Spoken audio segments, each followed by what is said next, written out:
When your inner being gets hold of something that you want and focuses upon it, you know why it's so powerful? Because your inner being never focuses with split energy upon your desire. Your inner being only focuses upon what you want. There's no doubt. There's no unqualified or not ready. There's no downside. There's no negative side to it. There's just you ask for it, and your inner being, who is you, is now asking for it on your behalf with no resistance whatsoever. Do you understand how powerful that is? So then you got to be asking, well, then where is it? If all of this source energy believes in me, took me at my vibrational word, stands with me and attracts it, then why hasn't it manifested in my experience? And we say, because you, unlike your inner being, offer contradictory thought about it all the time. I want it, but is a lot like what you are. I want it, but I don't have time. I want it, but I've never done anything like that. I might not be worthy. I don't like myself very much, or I don't like anybody else very much. You've picked up thoughts along your physical trail relative to you and your creation and others that are beliefs that you hold that are in the way of you letting in what you and your inner being are asking for. So when you ask for something, and therefore your inner being asks for something, and so law of attraction is answering it, the vibrational momentum has begun. The current is flowing. It's on its way to you. But you're stuck in the beating the drum of those comments, like acknowledging the manifestation as it is. That would be like planting a seed in your garden or in your farmer's field, a seed of something, and then standing there and talking smack about it. You're probably not going to be a good crop this year. It's probably not going to rain enough. You're probably going to die right there in the ground. I honestly don't know why I even bothered to put you there. You've disappointed me so far. I see nothing from you. Come on, give me a little manifestation. Make me believe in you. Make me believe in you. Make me believe in you. But you understand that there is a gestation period. You understand that there is a process, that there is a state of becoming relative to that. And the seeds that are in your vibrational reality, in your vortex, that vibrational asking is like that too. It is in the state of becoming. And if you don't let it become in its vibrational state, if you keep blocking it at every thought turn, if because you're so enamored with what is as what is, and you can't get your eyes or your comments or your attention off of what currently is, then what is cannot become different for you. Oh, it will continue to change because things are always changing, but it just keeps changing to more of the same. Different faces, different places, but not much changes in your experience because of your own smack talk. That's all it is. Of your own talking and thinking against yourself for no good reason other than that you have a habit of it that you've picked up along your physical trail. But you know, that habit, even though we understand how it happens, you observe others doing it, it sort of feels natural to do it. When you want something, then that's all right. And when you really want it and it hasn't manifested yet, we understand why you would feel some dissatisfaction or some disappointment, because you want the things you want and you want them to come faster. You want them now, but you got to give them a chance. You've got to let them be. And if you just would not talk against them, you know, you could launch a rocket of desire and not think about it, and your inner being would carry the whole load of attraction. And if you could stay in the receiving mode, you'd get thoughts and impulses all day long that would lead you into more and more and more awareness of the unfolding of what you want, so that you're constantly surprised and delighted along the way as the evolution of you and your desire are in the state of becoming. And that's really what we want to talk about. We want to talk with you about your guidance system. We want you to understand that your emotions, well, let's start at the beginning really quickly. You know this, but we're going to set it up here for you just so that we can move from the momentum of what you already understand. You are more than you see in these physical bodies. You are so much more. You are so much longer and older in creative history than you have any way of knowing, because you are focused in this now, which is just the way we all know is best for all of us. So here you are, focused in the now, not remembering the whole of who you are with your thoughts, not having flashbacks about all that you've learned or all that you've become or all that you've even created or all that you have in the creative pipeline that is still to come. You are here in your now, focusing and observing and offering a vibrational frequency, which we want to call your point of attraction. And as we just said, while you're here doing that in your physical body, your inner being is in this non-physical vibrational reality doing the same thing. Only your inner being is doing it so much better than you are. Because your inner being doesn't flip-flop. Your inner being doesn't desire and doubt. Your inner being just knows and believes and knows and believes. Your inner being only focuses upon the becoming of that which you have set into motion. So step one of the creative process is you, out here on the leading edge, you ask, you brilliant, willing participants in this leading edge environment, you expose yourself to contrast and you ask, step one. And when you ask, step two happens. Your inner being joins you in the asking. And we want you to know that what that means is it's done. Because what your inner being becomes part of the equation, there is a vibrational reality that is exactly what you have asked for. Not only that, everything you ask for is completely blended and dovetailed with everything else that you've asked for, so that your state of becoming is perfection in ways that we cannot offer a vibration succinct enough that Esther can find the perfect word for. In other words, there is perfection in your vibrational reality. But you as humans don't usually believe in your vibrational reality. You usually only believe in what you can see and hear and smell and taste and touch. And so even though this seed is in the ground, you're talking smack about it because it hasn't gestated and come right out where you can see it instantaneously, but only because you don't believe it can.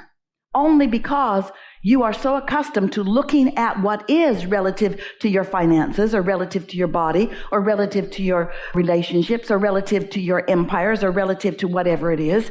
You keep focusing upon what is mostly, while your inner being continues to focus upon what really is in this vibrational state as it is evolving. So step one, you ask. Step two, it's done. It is answered. Step three is you, in your physical body, have to find a way into the receiving mode, into the receptive mode. You've got to find a way to be vibrationally open to receiving what your inner being is offering to you about it. Because your inner being knows who you are. Your inner being knows what you've asked for. Your inner being knows who you have vibrationally become because of your beautiful life experience. And your inner being knows, and this is the part we really want you to hear, your inner being knows where you in your human personality, body form, stand in relationship to everything that you want. Your inner being knows how resistant or ready you are. So your inner being is offering you continual impulses and inclinations and blocks of thought to help you experience the joyous journey of being a witness to the unfolding of what you have created. It's such a beautiful thing. If you can just hear this, that all you got to do is get into the receiving mode. So over time, we've explained to you that there is this law of attraction, blah, blah, blah. You know about that. You're almost tired of hearing about it, but you don't talk much about gravity either, and it affects you every single moment. And law of attraction is the same way. So here's this powerful law of attraction. And so you're moving through life and you know what you don't want, and you know what you do want, and you know what you do want, and you know what you don't want, and you launch these rockets of desire. And as you launch them, they become part of this vibrational reality because your inner being is there being them. Now, this vibrational reality, it's such a real thing. We've written 2 books about it because we want to get your attention about it. The vortex, we even gave it a name, the vortex, this vibrational reality, because we want you to accept its reality. We want you to accept its existence. And most important comment of the day, we want you to tune yourself to the frequency of it. That's what the receiving mode is. You have to get up to vibrational speed with what you have vibrationally become. And when you are, then you receive the impulses. Then you receive the blocks of thought. Then you receive the inspiration. Then you are in the receiving mode. You find your timing is good, right place, right time. And most of all, it's more and more fun, way, way more and more fun. For a while, we said to you, everything you want, you included, is in your vortex. So just get in there. And you listened to that for a little while. Then you became a little impatient about it. How do I get in? Where is the door? And we say, it's not like a college degree where once you get your certificate, it's yours forevermore. It either is or it isn't in the moment, depending upon your vibrational balance. So if you're in a bad mood, you're nowhere near it. If you're feeling wonderful, then you are. Your emotions are the key. They are your indicator of how close to being in the vortex you are.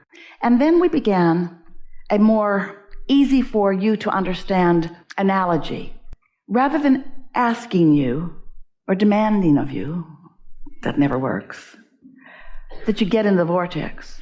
What we're really asking you to do is just stop doing that thing you do that is keeping you from the vibrational equivalency of your vortex. If you're not focused upon something that is different than your vortex, then you'll be right there. It's like the cork that bobs on the surface of the water. You can hold it under the water. That's unnatural to the cork. It's what negative emotion is in our analogy. But when you let go of it, it will bob right back up. If you'll discontinue doing that thing you do, where you hold yourself out of the vortex or away from the vibrational receiving of it, when you stop doing that, then you'll be in the receiving mode. So ways to be in the receiving mode are find things that are satisfying. Or at least stop focusing on the things that aren't satisfying. You don't even have to focus on what's satisfying. Just stop being dissatisfied. So satisfaction is your indication that you're in the receiving mode. And your work really is to do your best to maintain the mood, the atmosphere of being satisfied.